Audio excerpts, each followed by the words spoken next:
Michel Saran perd un premier candidat. Mercredi 10 mars était diffusé sur M6 un nouvel épisode de Top Chef, où une fois de plus les candidats ont dû redoubler d'efforts pour éblouir les jurés.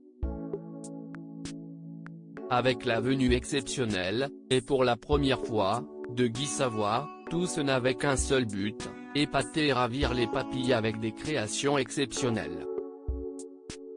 Toutefois, comme le veut le jeu, un candidat a dû quitter l'aventure.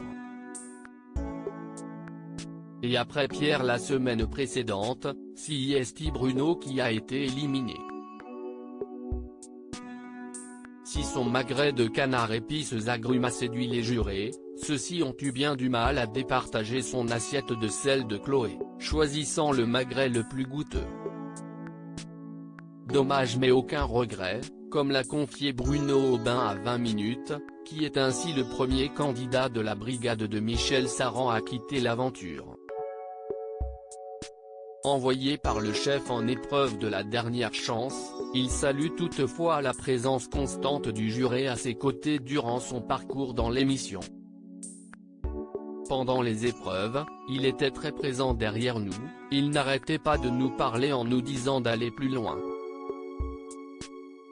Il était dans l'accompagnement, il avait envie et ça se ressent cette année, a ainsi confié le chef du Narcisse Blanc âgé de 31 ans.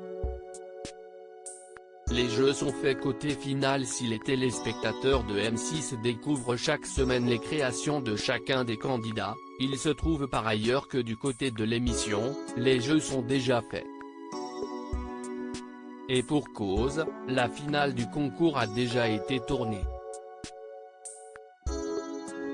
On l'a tournée, ça a été notre grande préoccupation, admettait ainsi Stéphane Rothenberg. En fait on n'a pas les résultats puisque les dégustants votent dans des urnes chez l'huissier qui seront ouvertes lors du dernier épisode mais on a tourné la finale très tôt pour éviter les problèmes et que les candidats, une fois rentrés chez eux puissent être malades.